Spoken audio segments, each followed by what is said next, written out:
الحمد لله الذي أرسله رسوله بالهدى ودين الحق ليظهره على الدين كله ولو كره المشركون. أشهد أن لا إله إلا الله وحده لا شريك له، وأشهد أن سيدنا محمدا عبده ورسوله بشيرا ونذيرا وداعيا إلى الله بإذنه وسراجا منيرا. أما بعد فيا عباد الله، أوصيكم ونفسي بتقوى الله فقد فاز المتقون. اللهم صل وسلم على سيدنا ومولانا محمد وعلى آله وصحبه أجمعين. عباد الله، اتقوا الله حق تقاته ولا تموتن إلا وأنتم مسلمون. Para jemaah yang dirahmati Allah Subhanahu wa taala, puji syukur kepada Allah Subhanahu wa taala. Alhamdulillah, detik ini kita masih diberikan nikmat sehat walafiat. Mudah-mudahan semua amal ibadah kita diterima oleh Allah Subhanahu wa taala.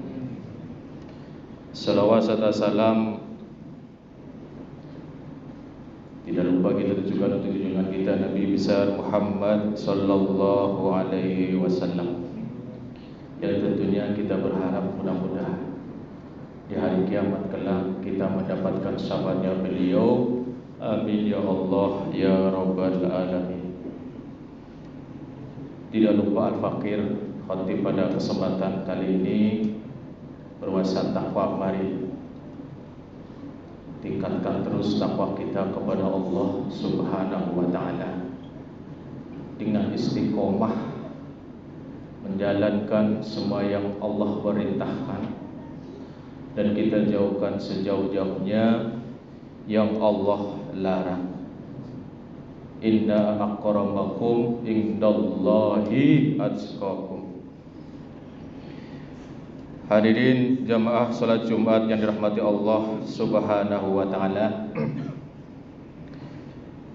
Di dalam Al-Qur'an itu ada 3 binatang kecil yang disebut oleh Allah Subhanahu wa taala yang kemudian menjadi nama surah, yaitu surah An-Naml, surah Al-Ankabut dan surat An-Nahl. An-Naml semut, Al-Ankabut laba-laba, dan An-Nahl lebah. Ketiga binatang ini masing-masing memiliki karakter dan sifatnya sebagaimana yang digambarkan oleh Al-Quran, dan kita bisa mengambil pelajaran. Pertama, kita coba merenungi semut An-Naml. Semut itu memiliki sifat suka menghimpun makanan sedikit demi sedikit tanpa henti-hentinya.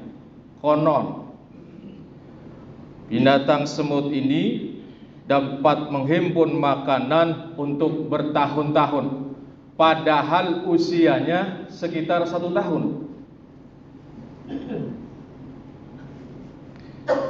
Kelobaannya sedemikian besar sehingga kalau kita perhatikan semut itu berusaha memikul sesuatu yang lebih besar dari badannya,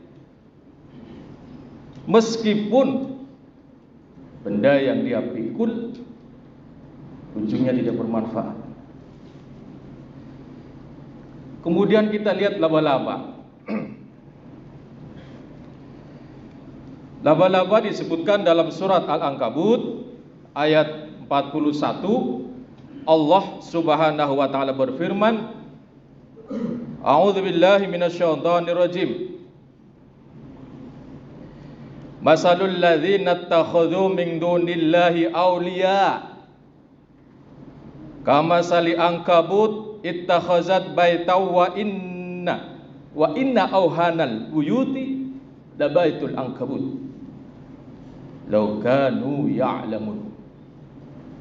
Allah Subhanahu wa taala berfirman, perumpamaan orang yang mengambil pelindung selain Allah Subhanahu wa taala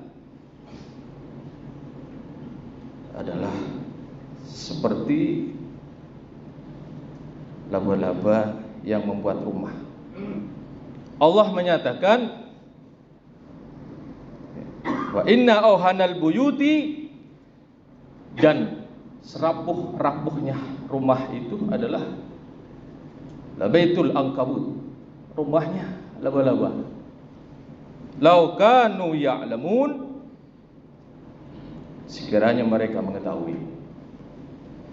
Para jemaah rahmat Allah Subhanahu wa taala, Allah memberikan pelajaran pada kita bahwa rumah seperti laba-laba itu bukan tempat yang aman. Apapun yang berlindung di sana ataupun disergapnya akan binasa. Jangankan serangga yang tidak sejenis, jantannya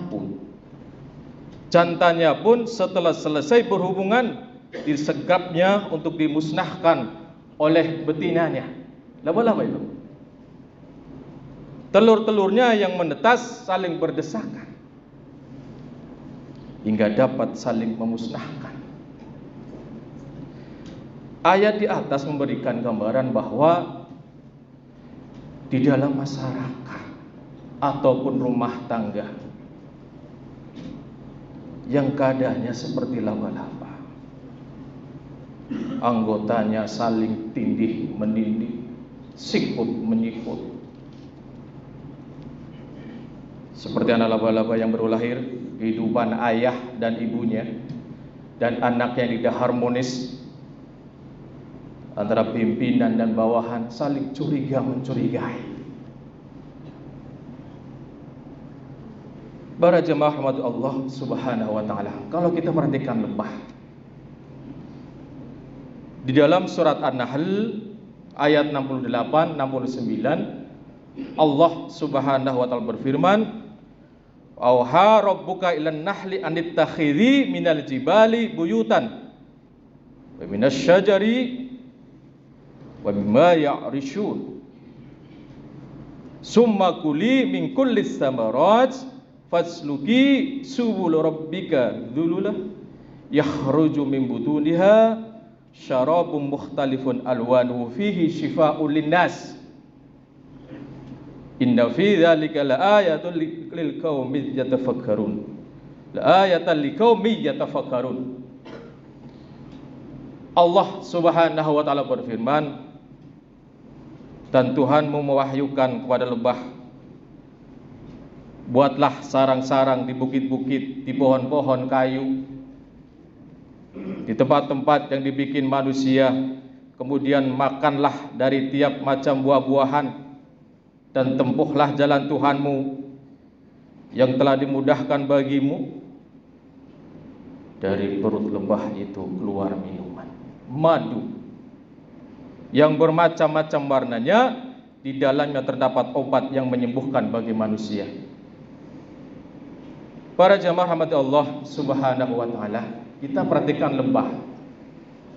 Sarangnya itu, lebah itu berbentuk segi 6. Bukannya segi 4 ataupun segi 5. Itu setelah diperhatikan agar tidak terjadi pemborosan lahan. Yang dimakannya lebah itu adalah kembang-kembang. Dan tidak seperti semut yang menumpuk-numpuk makanannya. Lebah mengolah makanannya, dan hasil olahannya itulah menjadi lilin dan madu yang sangat bermanfaat bagi manusia untuk dijadikan sebagai penerang dan obat. Lebah sangat disiplin,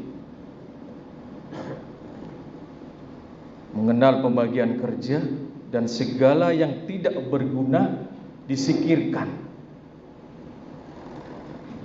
Yang menarik adalah lebah itu tidak pernah mengganggu yang lainnya, kecuali kalau diusik.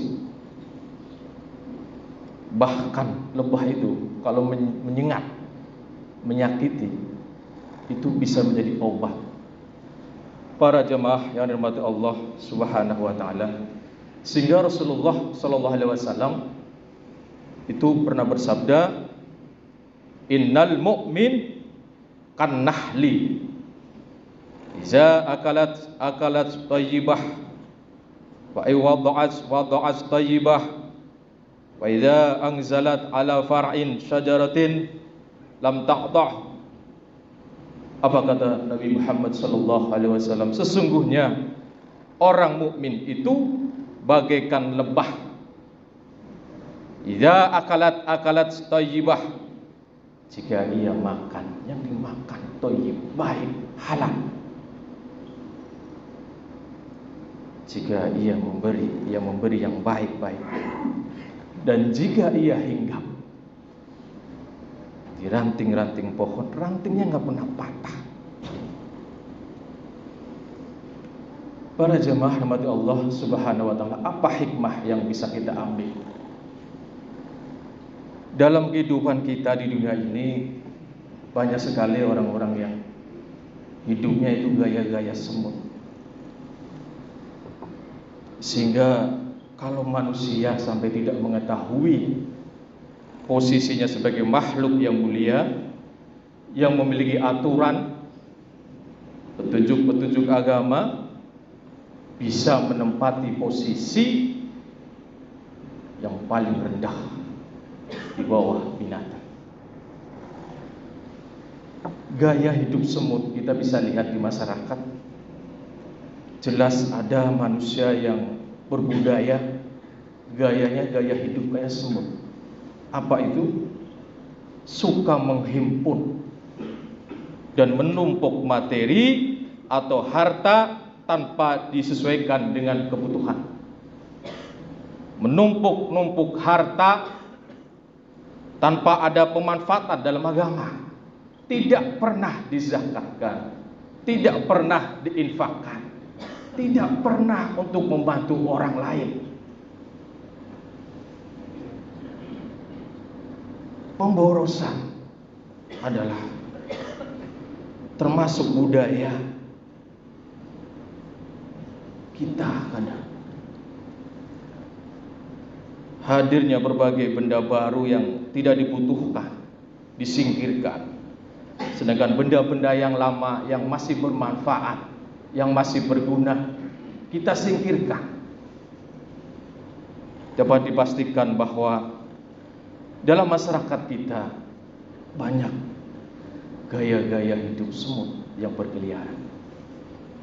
Di dalam Al-Quran, surat Al-Ghashiyah ayat 2-6, Allah Subhanahu wa taala berfirman, ada sekelompok manusia nanti di akhirat itu yang tersiksa di akhirat karena mereka bekerja keras tanpa mempertimbangkan akibat buruknya. Wujuhu yawma idzin khashi'ah amilatun nasibah tasla naron hamiyah tusqa min ainin aniyah. Banyak muka pada hari itu tunduk terhina, kerja keras, lagi kepayahan di saat dia di dunianya, memasuki api yang sangat panas.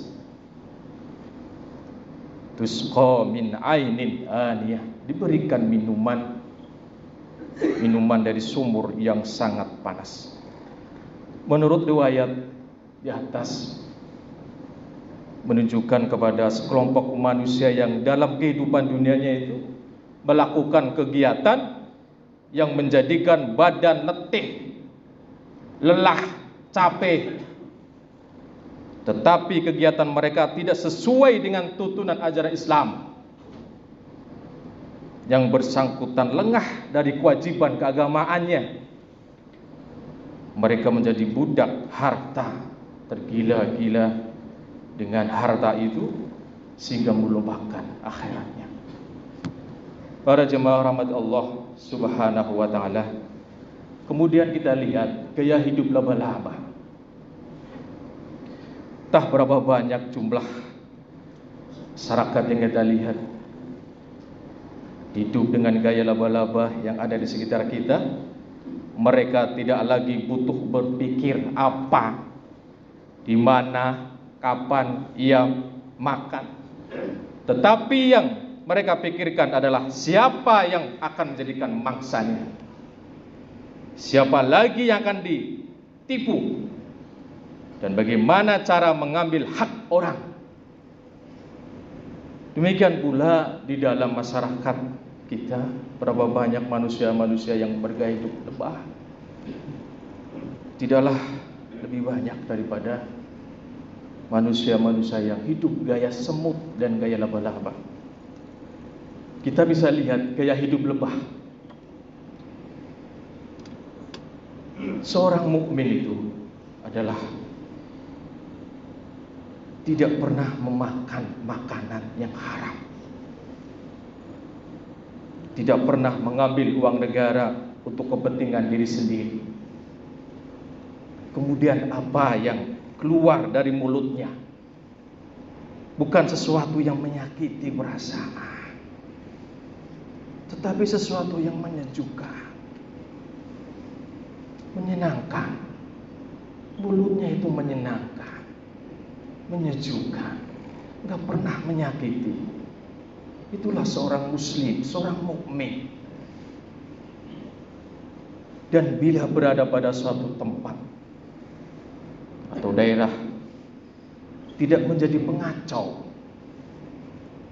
tidak menyebab kericuhan, tetapi justru kehadirannya sangat diharapkan oleh orang banyak. Oleh karenanya, dalam kesempatan ini, marilah kita merenungkan dan mencontoh sifat-sifat yang dimiliki oleh lebah itu. Tidak mencontoh sifat-sifat semut dan laba-laba, sehingga kita dapat mendapatkan nikmatnya kehidupan di dunia, lebih-lebih nikmatnya kehidupan di abadi di akhirat kelak. Amin ya Allah ya rabbal alamin. A'udzubillahi minasyaitonir rajim. Bismillahirrahmanirrahim.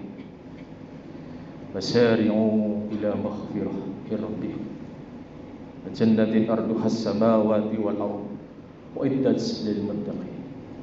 Barakallahu li wa lakum wa li sa'iril muslimin wal muslimat wastaghfiru innahu wal ghafurur rahim.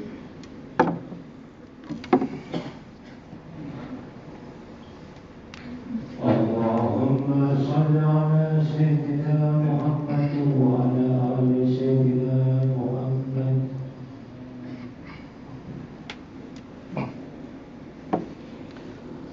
Alhamdulillah, alhamdulillah hamdan kama amar, wa asyhadu an la ilaha illallah wahdahu la syarika lah, irhaman liman jahada bihi wa kafar.